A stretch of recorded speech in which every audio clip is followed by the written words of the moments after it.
ہمارے غوث اعظم پیران پیر پیر دستگیر روشن ضمیر قطب ربانی محبوب سبحانی پیر لاسانی الشیخ ابو محمد عبد القادر جیلانی قدس سرہ النورانی نے 40 سال تک عشاء کے وضو سے فجر کی نماز پڑھی.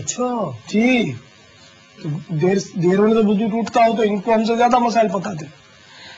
بلکہ ہمارے آقا مولا امام اعظم فقیہ افخم امام ابو حنیفہ رحمت اللہ تعالی علیہ نے 45 سال تک عشاء کے وضو سے فجر کی نماز ادا کی. یہ دیر ہونے سے وضو نہیں ٹوٹتا. پیشاب کر لیا یا کوئی ایسا عمل ہوا جس سے وضو ٹوٹتا ہو، ہوا خارج ہوئی، بڑا استنجا کیا وغیرہ، یا خون زخم سے بہہ گیا، تو ان چیزوں سے وضو جائے گا.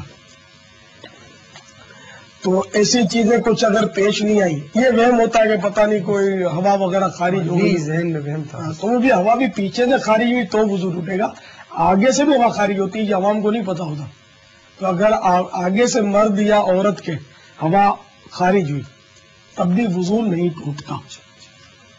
صرف وہم یا وسوسے سے وضو نہیں ٹوٹتا. وضو ٹوٹنے کی کیفیت میں آپ کو بتاؤں کہ جیسے کہ اتنا یقین ہو کہ وضو ٹوٹنے والا عمل اس کو پتا ہے، اور اتنا یقین ہو کہ وہ قسم کھا سکے کہ میرا وضو نہیں ہے. تو کیا آپ قسم کھا سکتے ہیں کہ میرا وضو نہیں ہے؟ اس میں تو شخص عورت ہے. ہاں بس تو قسم نہیں کھا سکتے. کوئی ایسا عمل جب نہیں آیا تو وضو رہ سکتا ہے. دعوت اسلامی کے ایک مدنی قافلے میں ہمارے ساتھ ایک بزرگ تھے، بابا عبد الحمید صاحب. ان کو میں نے دیکھا کہ ہم لوگ ٹرین میں اور سفر کر رہے تھے دعوت اسلامی کے مدنی قافلے میں. 48 گھنٹے تک ان کا وضو تھا. انہوں نے بتایا کہ میرا اب تک وضو ہے. 48 گھنٹے گزر گئے. نہ وہ دیکھو ہے نا اللہ کا کرم ہے. تو اس طرح ہوتا ہے کہ وضو یوں نہیں جاتا جب تک اس کا وضو ٹوٹنے والا عمل نہ ہو. بھلے دکھا دیں تو آپ قرآن شریف بے شک اٹھائیں، نیت کریں کہ عبادت کی نیت سے میں قرآن شریف کو چھوؤں گا، عبادت کی نیت سے اس کی زیارت کروں گا تو اور ثوابات ملیں گے. یہ آخری لائن میں دیکھ لیجیے، غالباً آخری لائن یا آخری سے اگلی قل سے شروع ہو رہی آیت.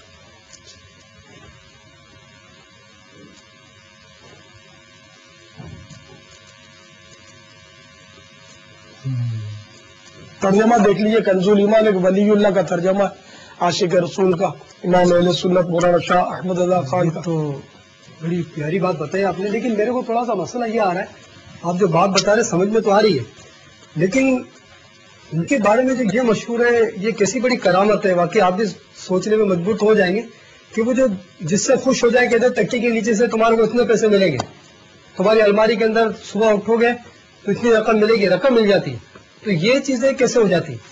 بعض اوقات شعبے بھی ہوتے ہیں، بعض اوقات نظر بندیاں ہوتی ہیں، اور اگر واقعی مل جائیں یہ چیزیں تب بھی کوئی کمال نہیں ہے. اچھا جی جی، یہ اصل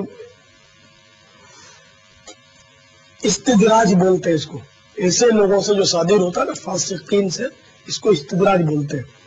یہ استدراج نمرود کو بھی حاصل تھا. نمرود کے پاس ایک درخت تھا، اس درخت کے نیچے ایک بندہ اگر آتا تو وہ دھوپ کے وقت صرف ایک بندے پر ہی سایہ پڑتا اس درخت کا. 2 آتے تو 2 پر سایہ کرتا وہ درخت. بڑھتے جاتے لوگ تو وہ سایہ بھی بڑھتا چلا جاتا. 1,00,000 آدمی ایک درخت کے نیچے جمع ہو جاتے، سب پر سایہ کرتا، اور 1,00,000 سے اگر ایک بھی بڑھ جاتا تو سایہ کسی پر نہ ہوتا. جی ہاں، یہ استدراج. اچھا، اسی طرح نمرود کے پاس، جس نے خدائی کا دعویٰ کر رکھا تھا، تو نمرود کے پاس ایک حوض تھا. صبح سویرے لوگ آتے، کوئی اس میں پانی ڈالتا، کوئی دودھ ڈالتا، کوئی شہد ڈالتا. یہ سب کا محلول بن جاتا، یعنی کمپاؤنڈ بن جاتا یہ سب. پھر یہ سارے لوگ اپنے اپنے برتن اس میں واپس ڈالتے. تو جس نے دودھ ڈالا تھا اس کے برتن میں دودھ ہی، پانی والے کے برتن میں پانی آتا، شہد والے کے برتن میں شہد آتا. تو یہ اس کا استدراج تھا. دجال جب آئے گا نا، دجال کا سنا ہوگا آپ نے. دجال تو ایسے سے کرشمے دکھائے گا کہ وہ سبزے اگائے گا، بارشیں برسائے گا، مردے زندہ کر دے گا. تو ایسے سے وہ کرشمے دکھائے گا. یہ کرشمے نہیں، یہ استدراج شعبدے دکھائے گا. تو یہ اس طرح کے پیسوں کے اور یہ مسلوں کے اور یہ لوگ متاثر ہو جاتے ہیں. آپ نے تو یہ دیکھا بھی نہیں ہے نا، آپ نے صرف سنا ہے، لوگ کہتے ہیں. تو سن کر آپ سمجھے کہ یہ پہنچا ہوا ہے. تو ایک بار میں آپ کو ایک واقعہ بتاؤں. ایک صاحب کا کچھ اس طرح بیان ہے کہ ہمارے دادا جان جن کی عمر 70 برس تھی، وہ ایک بار وہ دوپہر کے وقت گلی میں کھڑے ہوئے تھے، اکیلے تھے، گلی کو آمد و رفت نہیں کی. تو اتنے میں پیچھے سے ان کو کچھ تیز کلامی کی آواز آئی کہ دو آدمی تیز تیز گفتگو کر رہے تھے. پیچھے مڑ کر دیکھا تو ایک خوش شکل، بھری ہوئی دھاڑی اور سر پر نمازی ہوتا رومال بندھا ہوا تھا، گلے میں تسبیح تھی بڑے دانوں کی، مالا جس کو بولتے، اور اس نے پینٹ یا پاجامہ نہیں پہنا تھا بلکہ تہبند باندھا ہوا تھا، اوپر کرتا تھا، کرتا صاف ستھرا تھا. اور اس کے پیچھے ایک اور شخص جو ایک عام آدمی ہوتا ہے، وہ تھوڑا آدھے جھکا ہوا اور بڑی لجاجت سے منتیں کر رہا تھا اس کی کہ بابا مجھے معاف کر دو، بابا مجھے معاف کر دو. اور وہ اس کو ڈانٹ رہا تھا کہ میں نے تجھے منع کیا تھا، تو نے کیوں بتا دیا. میں حیران ہو کہ کیا مسئلہ ہے. بس وہ میرے قریب اس دوران آ گئے. تو وہ آدمی جو تھا وہ اب مجھے منت کرنے لگا کہ آپ بزرگ ہیں، سفید آپ کی داڑھی ہے، آپ مہربانی کر کے بابا سے میری سفارش کر دیں، کیونکہ بابا نے مجھے ایک ورد دیا تھا.